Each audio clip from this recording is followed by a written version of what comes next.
Women's rights are under attack. What do we do? Stand up, fight back. What do we do? Stand up, fight back. What do we want? Abortion rights. What do we want then? Now! A draft opinion obtained by Politico on Monday has inflamed millions of people across America. It shows that the Supreme Court has voted to overturn the 1973 Roe v. Wade decision that has protected American women from tough anti-abortion laws for nearly half a century. And that shield may no longer be available. Technically, this draft is not saying that abortions are unconstitutional. Rather, it suggests that in the opinion of a majority of Supreme Court justices, there's nothing at all about abortions in the U.S. Constitution, so decisions should be left to the elected representatives of each state. This may seem a modest attitude, but it has caused a heated debate precisely because America's political landscape is so divided that serious practical problems are bound to arise if that Supreme Court shield disappears. America has a large number of states that have been poised for years to outlaw abortion. 13 states have passed the so-called trigger laws to ban all or nearly all abortions. If Roe no longer applies, these laws would take effect automatically or through quick state action. 26 states with similar values and legal preparations are certain or likely to ban abortion according to the Guttmacher Institute. Any violation might be punishable by years in prison and thousands of dollars in fines. Many of these restrictive anti-abortion measures will deny women the right to make decisions about their own bodies. The Texas Heartbeat Act bans abortion once a fetal heartbeat is detectable, which is very likely to happen even before a woman knows that she's pregnant.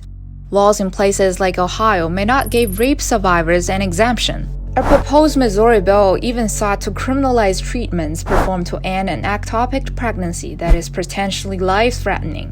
When abortion rights are no longer protected, some American women may turn to illicit clinics or procedures, or even try dangerous methods themselves. These forced choices can lead to serious health problems.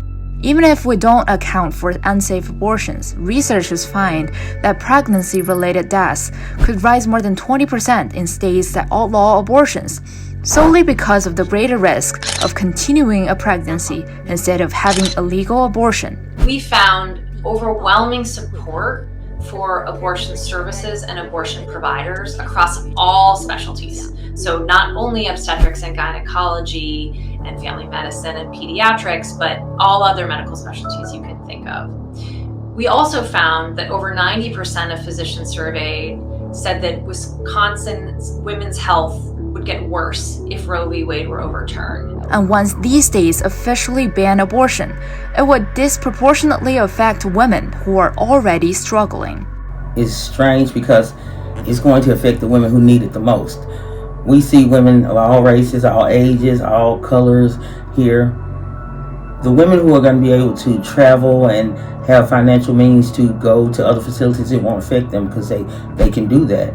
It's going to affect, which is our majority, the women who cannot do that, the women who don't have the financial means to do that, the women who can't take off work to do that because they'll lose their jobs, the women who already have other children. These are the ones that are going to be affected the most. And unfortunately, that's what you're going to get when this happens. The study further found that non-Hispanic Black women would experience the greatest increase in deaths, 33% after such a ban. Understanding what's going to happen, Americans are trying to help each other.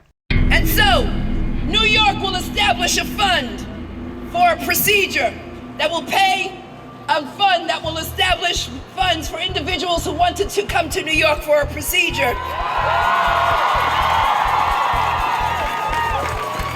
And we will cover other expenses for getting here as well. However, for some anti-abortion activists and politicians, cross-border trips are what they will try to stop next. Remember, Missouri's anti-abortion bill already proposed to allow lawsuits against those who help residents cross state lines for the procedure. Now go back to the draft opinion. Although abortion is at the center of current debate, what further infuriated people is that it could fundamentally undermine the constitutional rights to privacy.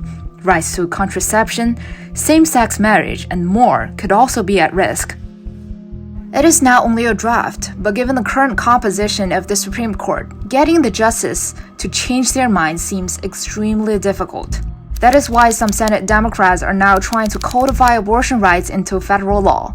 But in order to pass the Senate, they need more votes, which will likely add great uncertainty to the upcoming midterm elections. We know that both sides have the potential to be motivated by this issue. Democrats have been able to exist in a world where abortion access has been relatively legal for most people throughout the United States. If that changes, Democrats might find themselves far more motivated to turn out and get their candidates through the elections in a way that stems some of the expected losses at the midterms. So Republicans might be put on the defensive when their constituents, who generally do not support abortion, understand that there is a reason to have some ways in which some women could seek this, and so they might be put on the defensive if they have to defend all-out blanket repeal laws. A final Supreme Court decision is expected to come within the next 2 months. During this time, all kinds of voices will be heard and all kinds of actions will be witnessed. But it may take a long time for people to truly understand the profound impact this decision will have on American society.